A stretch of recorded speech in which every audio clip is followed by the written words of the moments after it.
Berapa dia nanya nominal, saya bilang 150 juta. Masa iya sih nggak mau ngasih, orang saya lagi muda, masa iya nyawa saya nggak laku kan gitu. Terus dia bilang, dia tanya begini, apa yang mau ditinggal? Saya bilang mau dikasih waktu 3 bulan, ya 3 bulan, mau dikasih waktu 3 minggu atau 3 hari atau 1 hari saya antar duit ini dulu pulang. Baru saya ikut lagi. Dia ketawa, dia bilang dia itu mau anak saya. Assalamualaikum warahmatullahi wabarakatuh. Kembali lagi bersama gua Shan dalam segmen Komen Kami Misteri. Di video kali ini gua nggak bakalan bawain cerita, melainkan kita kedatangan narasumber. Penasaran narasumbernya siapa? Langsung saja kita panggil. Halo Bang Putra. Ya, halo. Gimana kabarnya? Alhamdulillah baik. Tinggal di mana nih Bang Putra? Tinggalnya di Sukadana. Sukadana di mana? Sukadana Lampung Timur tepatnya. Jarak ke sini berapa menit? Kalau untuk kesininya setengah jam lah. Setengah jam? Ya. Oh, dekat ya. Dekat ya. Kesibukan apa nih sekarang? Kesibukannya bertani untuk sekarang ini. Oh, bertani? Ya. Nanam apa tuh? Nanam jagung, singkong. Oke guys, jadi kita kedatangan narasumber ya. Narasumber yang menurut gua nih ceritanya ya epic lah. Narasumber ini Bang Putra. Dia tinggal di Lampung. Dan ngomong-ngomong mau nyeritain apa nih? Nyeritain masa lalu lah. Tentang ya kejadian yang benar-benar nggak disangka-sangka tadinya. Tuh, nyeritain tentang Nyiroro. Iya. Nyiroro tuh di mana tuh? Dia Nyiroro itu ada di salah satu tempat di Jawa Tengah, dan tempatnya ini nggak saya sebutin ya. Dia di Jawa Tengah, dia di salah satu danau di situ. Ada di Jawa Tengah ini. Ini sebabnya apa dulu Bang? Sebabnya Bisa kesana tuh? karena awal mulanya judi online lah. Bisa nyampe sana itu. Judi online. Bang Putranya kena judi ya guys. Iya. Bener-bener luar biasa judi online ini. Jadi habis duit nih? Habis duit. Habisan uang. Ya terus itu tadi. Akhirnya cari-cari di Google tempat pesugihan. Atau kalau Nyiroro ini katanya sih kata kuncinya tempat jual nyawa. Jadi kita bisa dapetin uang tapi kita korban nyawa tadi. Oke Bang, tahan dulu ya Bang ya.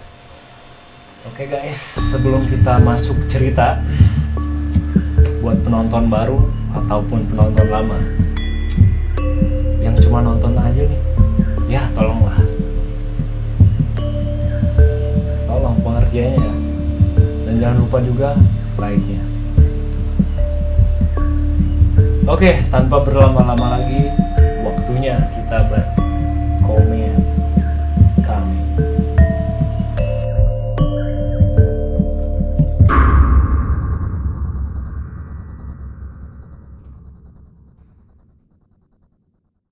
Bang, boleh diceritain kejadian awalnya gimana? Iya, kejadiannya sekitar tahun 2016 ya. Pada saat itu saya bekerja di Cikarang, Bekasi. Iya. Kami kena judi online itulah awal-awal. Iya. Setelah semuanya habis, jadi kami tidak ada modal lagi. Iya. Terus kami coba-coba cari di Google untuk cari pesugihan tadinya. Oh. Pesugihan atau jual nyawa. Iya. Terus kejadiannya kita cari di Google, setting di Google, Iya. ketemulah di Kuncen, salah satu Kuncen itu di Jawa Tengah. Iya. Tempatnya sih lupa inget ya, Iya. sekarang ini. Jadi kita telepon Kuncen itu, Iya. kita cari nomor teleponnya, kita telepon dan kebetulan hari pertama itu nggak diangkat sama dia. Iya. Aktif tapi nggak diangkat. Terus coba lagi, kita coba lagi. Terus hari keduanya itu dia angkat telepon. Dia menyarankan sih, dia tanya-tanya dulu awalnya kan. Iya. Tanya-tanya kenapa, kata kita mau coba-coba, mau jual nyawa. Karena di situ terteranya jual nyawa ke orang, ke gaib gitu ya. Iya. Jadi kita disuruh suruh nyari cara lain dulu, suruh bekerja dulu apa gimana gitu, suruh cari jalan keluar lain. Iya. Kita coba cari jalan keluar lain, itu nggak ada. Akhirnya kita telepon dia lagi. Iya. Setelah itu katanya kalau memang nggak ada jalan keluar lain lagi katanya, Iya. dia ngasihin alamat. Dan kebetulan waktu itu pas hari Kamis. Jadi hari Kamis saya berangkat sama teman saya berdua, kita orang berdua, karena sama-sama ini kena judi online juga. Oh, berdua jadi ini. Iya, jadi berdua kita langsung berangkat ke alamat yang dikasih tersebut. Itu Terus gimana kata kuncinya tuh? kata Boleh kuncinya, ke sana? boleh ke sana, karena kalau nggak ada jalan keluar lagi harus ke sana, nggak apa-apa. Iya. Setelah sampai di sana, sampainya kalau nggak salah sore. Kita naik Berangkat dari sini? dari Cikarang, Cikarang berapa? subuh kalau nggak salah. Oh, subuh. Sempat nginep semalam, itu kata kuncennya sih mau nemuin orangnya itu dia pagi sekitar jam 5:30. Jadi pagi nemuin si gaib tersebut kan. Oh, iya. Terus malam banyak cerita dia. Saya tanya-tanya dulu sama si kuncen itu karena takut terjadi apa-apa kan ya. Takut dia kalau kita batalin nggak jadi apa gimana, nanti dia ngikut apa gimana. Kata kuncennya sih dia nggak apa-apa kalau batal gitu kan. Iya. Akhirnya kita jam 5 berangkat lah, dianterin kuncen itu, tapi nggak nyampe tempat kuncen yang nganter. Oh, berarti ceritanya ini udah nyampe Jawa Tengah? Ya udah nyampe Jawa Tengah. Setelah nyampe tempat itu kuncennya cuma nunjukin di situ ada salah satu danau kalau nggak salah di Jawa Tengah itu. Iya. Di danau tersebut kuncennya cuma nganterin nyampe separuh perjalanan, dan dia nyebutin di sana tempatnya, cuma nunjukin di sana tempatnya. Di situ ada pohon besar dan ada akar. Jadi akarnya itu sudah menyerupai goa di situ. Iya. Ada goa. Di situ kami disuruh bawa sajen itu dalam nampan. Iya. Kami masuk ke dalam akar itu berdua, tetap berdua sama teman, karena teman juga sama-sama ya, dia mau cari itu juga. Sampai di situ kata kuncennya tanda-tanda kalau Nyi Lor itu mau datang, katanya itu banyak suara burung berkicau pagi-pagi. Dia sudah mau terang kalau nggak salah itu udah mau terang ya, udah mau pagi gitu kan. Jadi nyampe di situ katanya kalau dengar suara burung berkicau itu tandanya sudah mau datang. Dan kalau dia bau wangian, bau kembang-kembang wangi yang sangat menyengat, dia sudah dekat katanya. Dan kami nyampe, kami sebut namanya Lor itu, nggak lama kemudian itu bau suara burung berkicau itu. Bentar bang, jadi dari rumah kuncen ini nginep semalam ya. Berarti OTW ke danau itu Pagi. Iya. Pagi sekitar Berangkatnya jam 5. Jam 5. Iya. Jam 5. Terus berapa menit, berapa jam? Kalau nggak salah sekitar dari tempat kuncen itu ya kurang lebih setengah jam lah baru nyampe. Setengah jam. Iya. Oh, dekat lah ya. Iya. Itu masuk alas. Udah lanjut bang. Ya setelah suara burung berkicau itu, Iya. terus teman saya takut ini temennya. Iya. Jadi saya lihat temen itu udah gemeteran kakinya, saya tepok dia nggak apa-apa. Iya. Setelah suara burung itu hilang, nah baru bau wangian nih datang nih, bau kembang-kembang, sangat nyengat banget itu. Tapi padahal pagi itu. Pagi dia sudah mau terang. Iya. Itu anehnya juga di situ. Jadi datang sosok abis itu nih, abis bau wangiannya hilang, dia datang sosok nih, naik keranda di atas air. Oh, keranda. Iya kayak apa sih? Kendaraan zaman dulu lah, kayak dari perang tuh lah. Dia ada keranda itu ngambang di atas air. Kalau kata kuncennya sih itu ditarik buaya putih katanya sih, dibawa buaya putih, tapi buayanya memang nggak kelihatan ya. Jadi datang dia itu ya kayak manusia biasa. Dia nggak ada yang namanya serem-seremnya atau gimana gitu. Cuman dia kalau kata kuncennya kalau di tanya bahasa Jawa, kita bahasa Indonesia aja nggak apa-apa, dia ngerti. Oh, dia ngerti. Terus datanglah keranda itu belum kelihatan itu orangnya, dia masih nyamping ini. Setelah dia muter tuh baru kelihatan tuh. Ya setengah baya lah, perempuan setengah baya itu. Dia tua, dibilang tua enggak, dibilang muda ya sudah agak tua gitu kan. Iya. Datang dia nanya nih pakai bahasa Jawa. Iya. Bahasa Jawa ngapak kalau nggak salah itu, cuman saya artiin aja ya. Iya. Katanya mau apa kesini gitu. Terus pertama yang ditanya saya nih, karena saya yang sebelah sini tuh, saya tanya. Yang pertama ditanya saya bilang mau minta uang atau pinjem. Iya. Terus dia tanya sama saya, buat apa? Saya bilang buat bayar utang. Berapa? Dia nanya nominal. Saya bilang 150 juta. Masa iya sih nggak mau ngasih, orang saya lagi muda. Masa iya nyawa saya nggak laku kan gitu. Iya. Terus dia tanya begini, apa yang mau ditinggal katanya. Dia tanya begitu. Ya saya bilang saya yang mau ngikut. Terserah mau dikasih waktu berapa lama, terserah. Pokoknya kalau saya dapat uang 150 juta itu saya tinggal di sini nggak apa-apa. Iya. Ya saya bilang mau dikasih waktu 3 bulan, ya 3 bulan. Mau dikasih waktu 3 minggu atau 3 hari atau 1 hari, saya antar duit ini dulu pulang. Baru saya ikut lagi. Dia ketawa. Dia bilang dia itu mau anak saya. Tapi ketawanya gimana tuh, Bang? Wah, ketawanya ya kayak manusia biasa, nggak ada yang kayak di film-film gitu. Nggak kayak makhluk-makhluk halus gitu? Enggak. Jadi di situ nggak ada serem-seremnya. Iya. Abis dia ketawa itu, dia bilang dia minta anak saya yang pertama. Dan saya batal, saya nggak mau. Terus dia nanya teman saya ini. Setelah dia nanya saya jawaban saya ternyata saya nggak mau. Dia nanya teman saya ini. Iya. Pertanyaan sama, jawaban temen pun sama dengan saya. Oh iya. Seperti itu. Dan dia tuh tahu kalau istri teman saya itu lagi hamil. Dan dia pun minta anak yang dalam kandungan istrinya. Dan itu pun batal semua dari situ. Teman saya membatalkan. Saya membatalkan. Terus dia tuh dengar batal itu, dia mau pergi nih. Iya.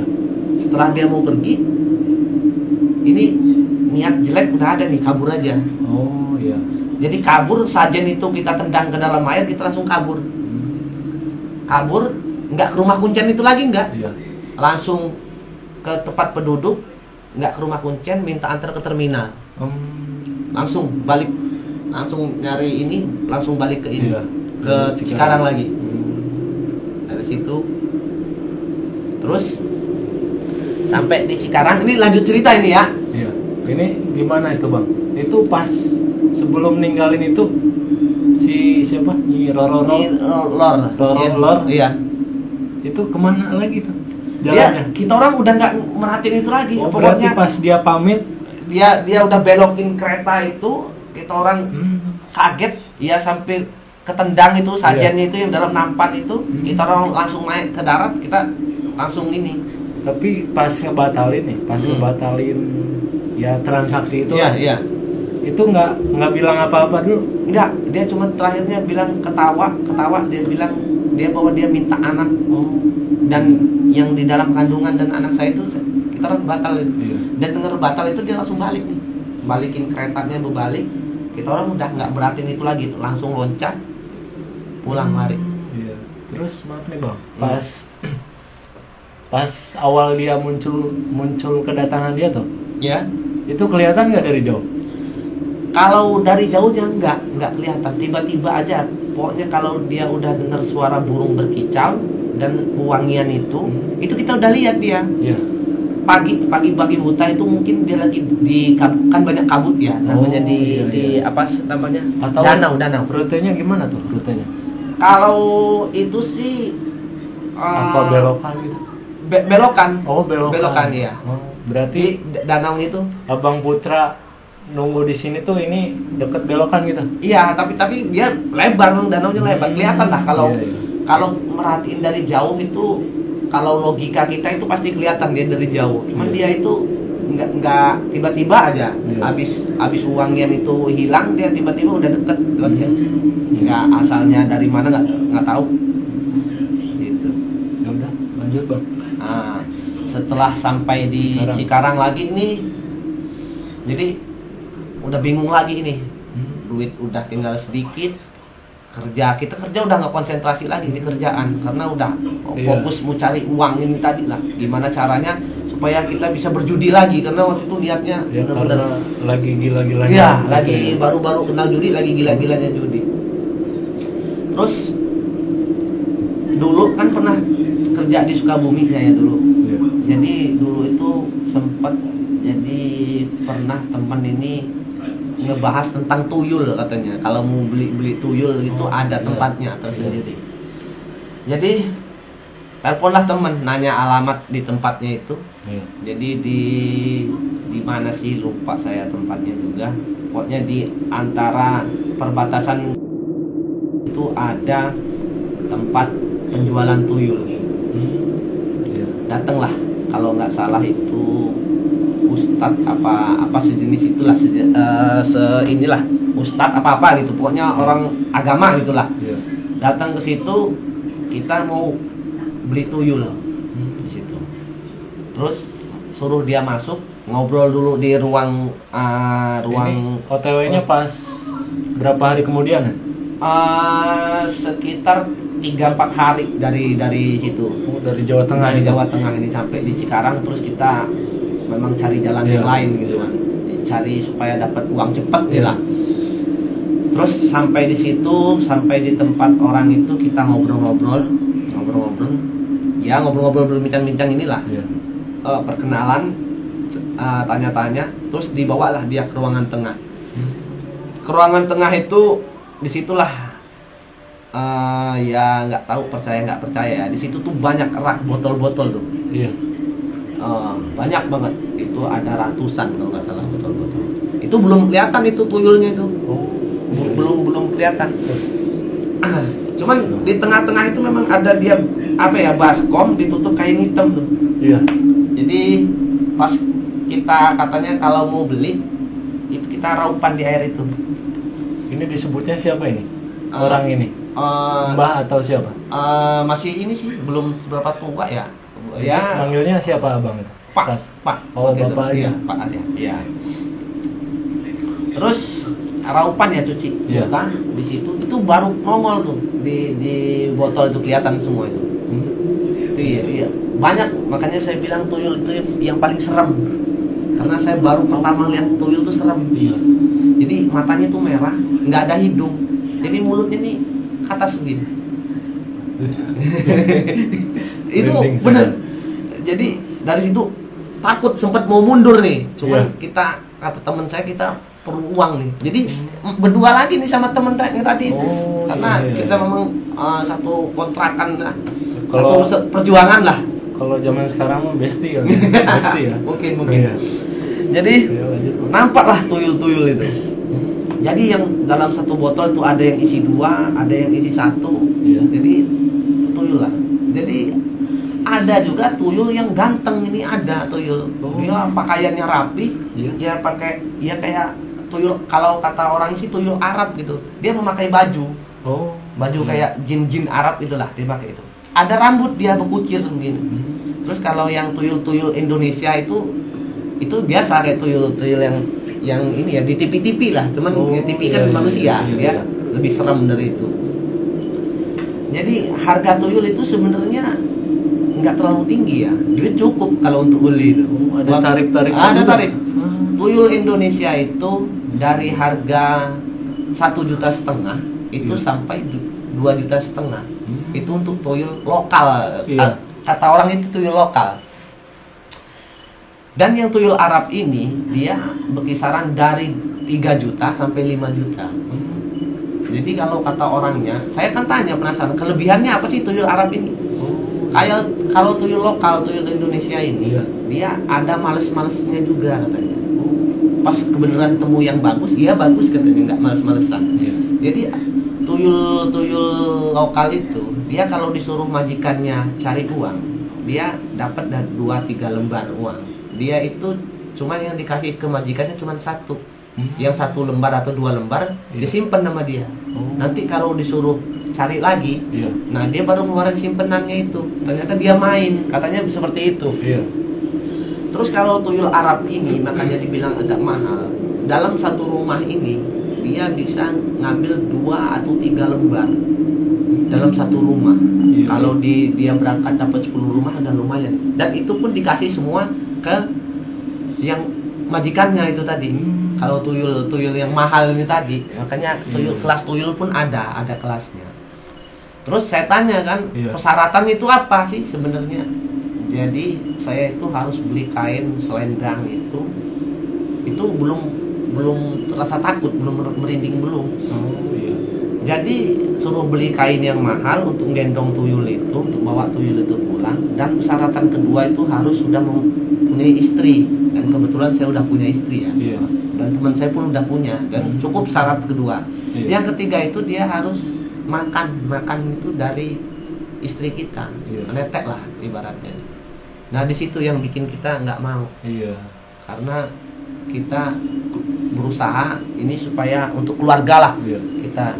Cuman dari situ kita berpikir lagi nih, saya sama teman saya keluar gimana? Kata teman saya, kalau saya batal aja lah. Masa iya dia mau makan dari istri kita, dan yang dimakan itu darah kan. Terus akhirnya kita putusin batal lagi nih. Batal, pulang lagi ke Cikarang. Itu kalau boleh tahu ada berapa botol tuh, Bang? Kalau botolnya sih sekitar ratusan. Dalam rak itu bukan dia satu rak aja, cuma dia berderet satu rak atas bawah, banyak banget itu. Dan itu kelihatan semua di situ. Tuyul semua. Walaupun kecil itu. Iya, dia tadinya memang sebelum kita cuci muka di air itu nggak kelihatan. Setelah kita cuci, makanya kalau kata saya ini sebenarnya apa sih? Hipnotiskah atau apa gitu? Langsung kelihatan semua itu tuyulnya. Dan itu memang banyak, ada yang sepasang, ada yang satu. Tapi isinya tuyul semua itu? Isinya tuyul semua. Wah.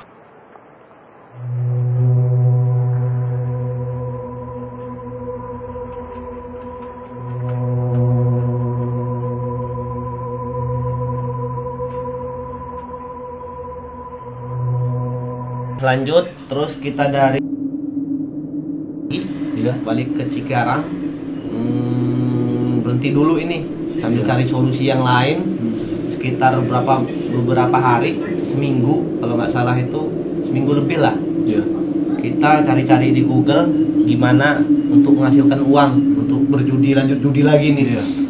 Terus dapatlah channel di situ jual ginjal, jual batu ginjal di dokter kalau nggak salah itu, di salah satu dokter. Jadi kita minta nomor WA-nya, minta nomor HP, kita hubungin di situ. Terus kita bikin janji di salah satu mall kalau nggak salah. Di Lipo tempatnya kalau nggak salah. Di Lipo? Oh iya, di mall Lipo. Oh iya. Berarti deket nih? Dekat. Iya, dekat ketemuan di situ kita. Ketemuan di situ sama dokter itu.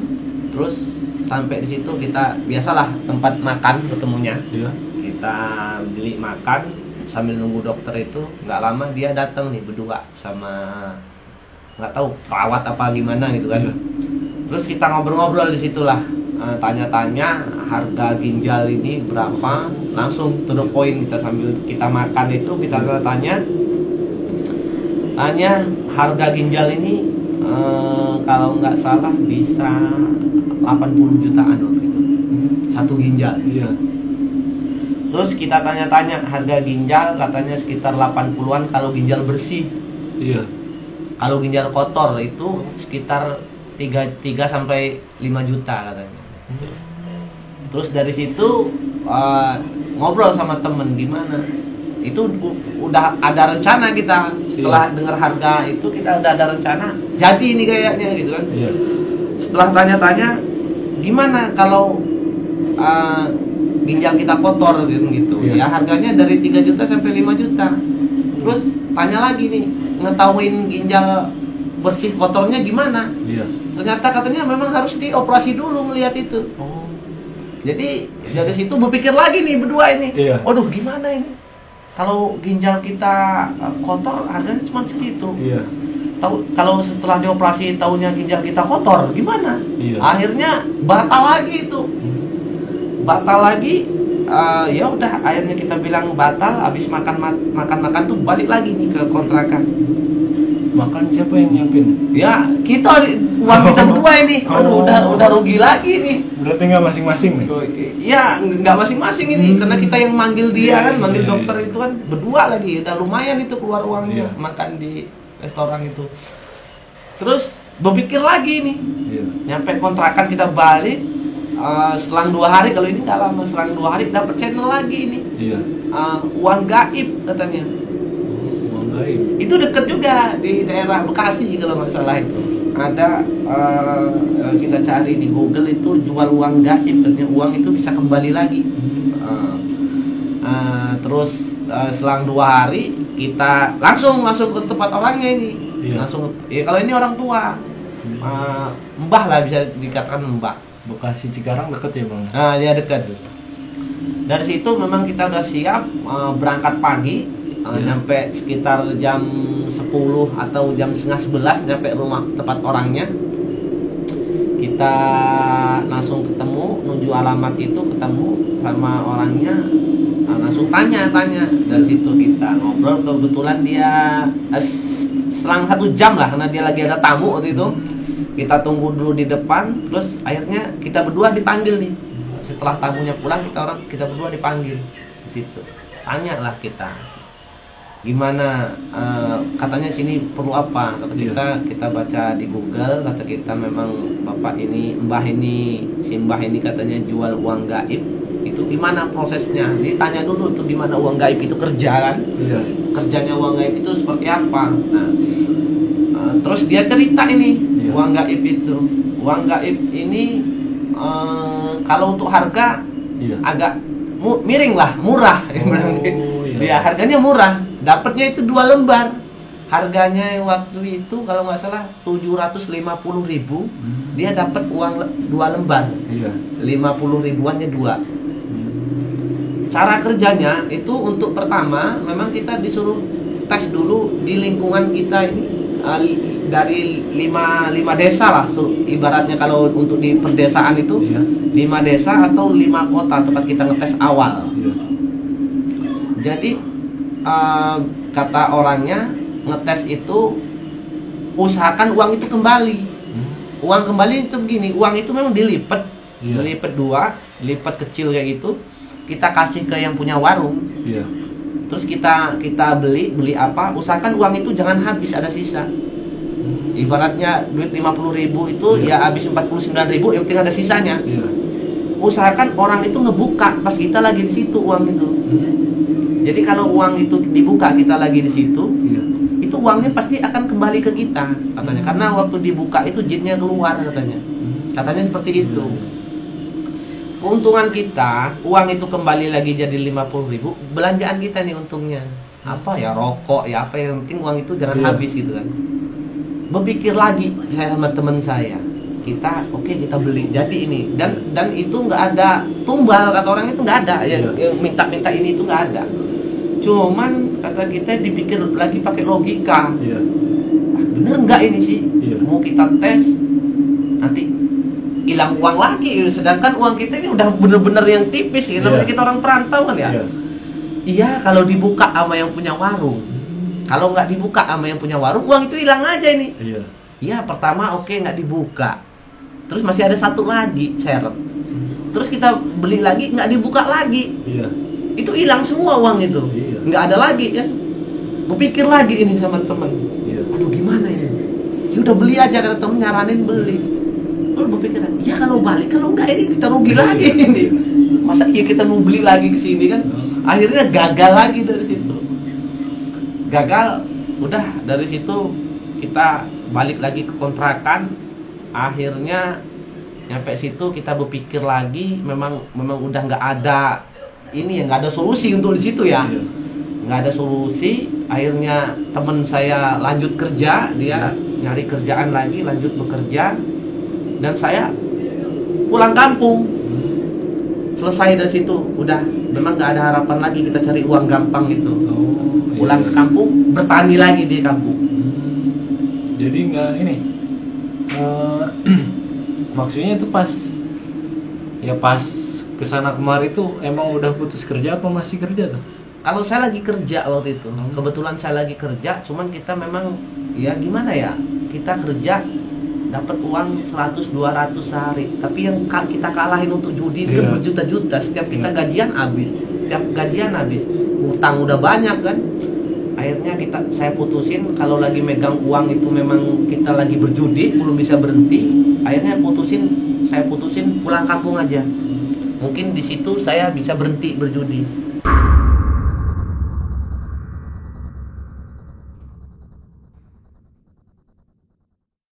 Oke guys, jadi itu cerita dari Bang Putra. Gila sih ya. Ya merinding gimana gitu. Ada merindingnya, ada ya pengetahuannya juga lah. Tapi ya saran gua ya, ini jangan dicontoh ya. Ya ambil positifnya, buang negatifnya.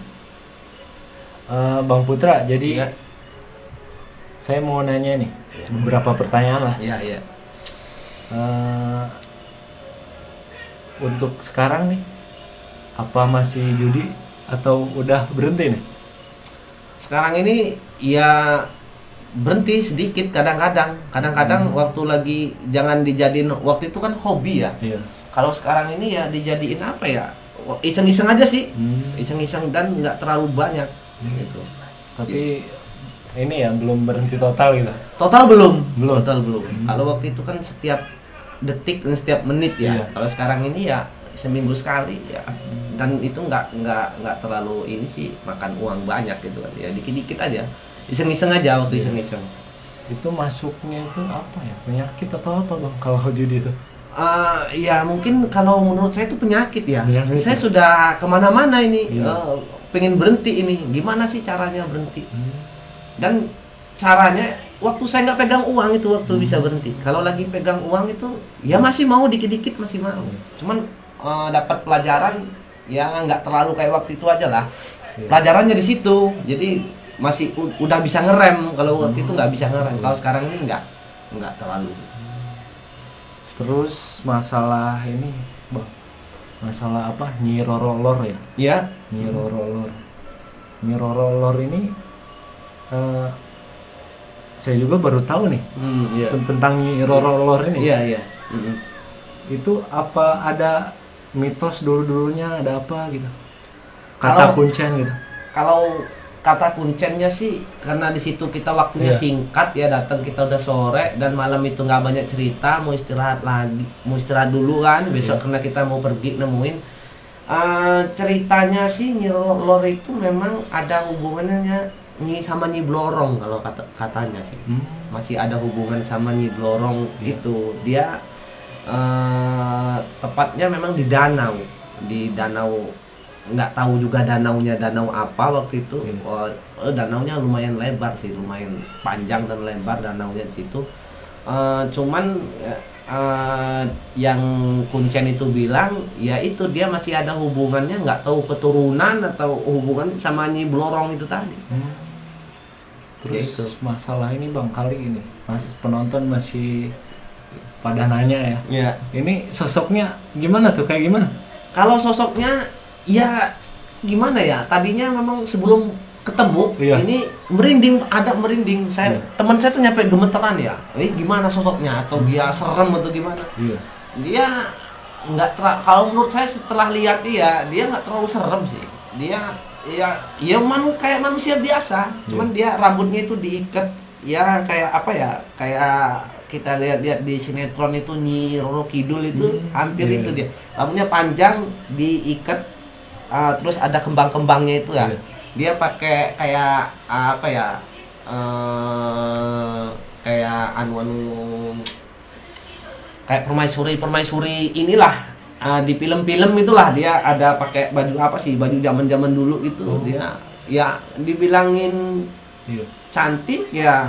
Dia nggak seberapa cantik juga sih karena dia udah dibilang tua, dia udah agak tua, Iya. dibilang tua banget dia belum gitu, atau dibilang masih gadis, ya udah itu Pak, paruh baya lah ibaratnya kayak gitu. Jadi ngobrol tuh jarak berapa meter tuh? Kalau ngobrol sih antara nggak nyampe 10 meter sih, kalau di tempat ini nggak seberapa jauh sih. Iya. Sekitar 6 meteran ya, jadi jelas banget itu. Cuman yang jadi pertanyaan saya, kalau dengar kata kuncennya itu kan dia ini ditarik buaya kan, Iya. katanya buaya putih untuk datang ke situ.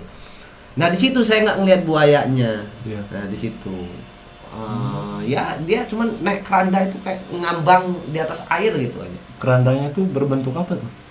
Kerandanya ya kayak ya kereta kencana zaman dulu lah dia di situ. Ya gimana ya untuk ngejelasinnya? Iya. Ya udah, kayak di film-film itulah. Kali penonton udah bisa ngebayang lah. Iya. Betul. Tapi kalau ini Roro ini Iya. napak kakinya, ngelihat nggak ke kakinya tuh? Ya kalau kakinya karena dia pakai apa ya? Ketutup gitu. Ketutup kayak selendangnya itulah Iya. dia. Kalau untuk ini saya bilangin warna ya, warna pakaiannya ya. Warnanya itu agak kehijau-hijauan, hijau tua lah. Terus dia pakai kayak sarung gitu, sarungnya Iya. batik-batik itu juga, batik-batik kayak kayak di film-film itu kalau kita ya lihat, mungkin di film-film itu yang ngambilnya dari situlah, dari pakaian-pakaian orang. Nah di situ setelah ketemu itu kita nggak ada rasa takut, udah kayak ngobrol biasa aja. Cuman Iya. takutnya pas gagal itu tadi, takutnya dia ngikut, itu aja yang kita takutkan. Iya. Gitu. Setelah sampai di ini ternyata kita alamin udah beberapa bulan dia nggak pernah ganggu, akhirnya ya udah berarti memang bener nggak ngikut, bener kata kuncinya itu tadi. Gitu. Terus masalah ini tuyul bang, Iya. tuyul. Kata Bang Putra ini kan tuyul yang paling serem Iya. ya. Ya serem, itu paling serem. Saya soalnya belum pernah lihat bang.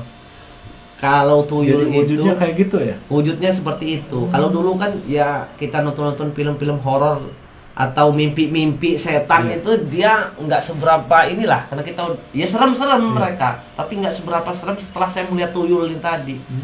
Dia matanya merah, nggak ada alis, hidungnya nggak ada, dia polos semua. Tapi yang ngeri itu matanya merah, mulutnya nih ke arah atas nih. Oi. Nggak kayak kita nyamping kan. Ya kalau dibilangin yang paling serem, itu yang paling serem menurut saya. Gitu. Tapi kecil di botol gitu kelihatan ya bang. Kelihatan jelas dia, jelas banget. Terus nah ini pulang dari situ, ini masih kebayang-bayang banget nih mukanya tuyul. Akhirnya ngilangnya ya karena pas kita keluar ini Iya. masih kelihatan aja, karena ya antara takut atau gimana itu. Kita bilang nih balik lagi ke situ, ini gimana cara ngilangin. Iya. Akhirnya kita suruh dia ngambil air wudhu. Oh. Ngambil air wudhu itu baru hilang. Iya. Gitu. Berat. Tapi ada ini kata si bapak itunya ada yang ganteng katanya. Tuyul Iya, Arab iya, itu. tuyul Arabnya itu. Emang ganteng itu. Ya itu ganteng, dia ya sama lah ibaratnya. Tapi dia hidung ada kecil, dia ada hidung kucil, pakaiannya rapi lah. Oh. Dia ada pakaian nggak kayak ini tuyul kita kayak ibaratnya pakai kain, dia Iya. berupa kain tapi dililit-lilit menyerupai sempak gitu, menyerupai celana dalam gitu. Ya kayak persis di TV. kayak Iya gitu lah. persis. Kalau di TV itu persis. Kalau TV kan ada yang pakai celana juga kan. Iya. Kalau itu memang kain di gimana supaya dia berpakaian kayak sempak gitu. Gitu. Yang tuyul Indonesianya. Kalau tuyul Arab dia gagah besar badannya. Jadi kalau saya posisikan dia begini nih, sila gini nih kayak tuyul Arabnya. Gitu aja. Ngelihat, mereka ngelihat semua sama kita yang ngelihat. Ngelihat kita. Iya, ngelihat kita ini. Ya, kalau yang tuyul-tuyul lokal itu gimana ya? Seolah-olah ngasih, oh saya aja kayak gitu. Suruh ngambil dia itu. Ternyata memang nggak jodoh. Iya. Dan kita nggak mau juga ngorbanin keluarga itu kan. Iya. Terus masalah uang gaib nih bang. Ini uang gaib ini ada tarik-tariknya nggak? Apa cuma 750.000 itu? 750.000 2 lembar. Oh. Itu yang untuk yang 50 ribuan ya gitu. Kalau yang 100 ribu saya nggak sempet tanya juga, dan di Google pun adanya yang itu 50 ribuan itu. Itu uang gaib, uang kembali, bukan uang gaib, uang kembali. Katanya sih uang kembali di situ, cuman kita semua itu nggak sempet coba karena kita nggak beli. Karena kita udah pikir aja pakai logika, oh ini beneran apa nggak, beneran apa nggak. Akhirnya kita takut rugi lagi, uang lagi, akhirnya nggak jadi gitu. Oke guys, jadi kita udah ngajuin beberapa pertanyaan ya udah dijawab juga sama Bang Putra. Mungkin sekian video dari Komet Kamit ya. Sebelum kita tutup dulu, barangkali ada pesan Bang ya buat penonton. Kalau pesan buat penonton sih ini ya, intinya semua itu nggak ada yang nyata lah. Intinya jangan berjudi, itu aja. Kalau udah berjudi nih, yang lain pasti kena juga. Yang kitanya tadinya nggak kena minum-minuman, nggak kena perempuan, itu kalau udah kena satu dari salah satu itu kita bakal kena semua. Seperti itu. Ya pesannya yang jelas, jangan berjudi, jangan pesugihan. Itu nggak ada yang pesugihan ini yang menguntungkan, itu nggak ada. Karena semua itu pasti rugi. Ya namanya juga dengan aliran sesat ya. Iya pesannya jangan berjudi itu aja, karena ya nggak ada yang kaya atau yang menang, karena yang menang itu adalah bandarnya itu aja, yang bikin perjudian itu. Oke guys, itu pesan dari Bang Putra. Dengerin tuh ya. Pesan dari gua juga ya, stop judi.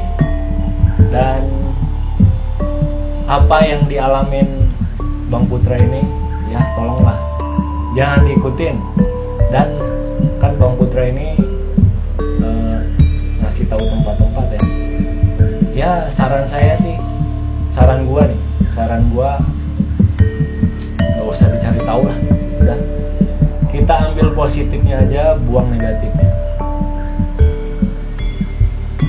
Oke gitu aja. Sekian video dari Komet Kamit. Gua Syah. Salam Komet Kamit. Makasih Bang Putra. Iya.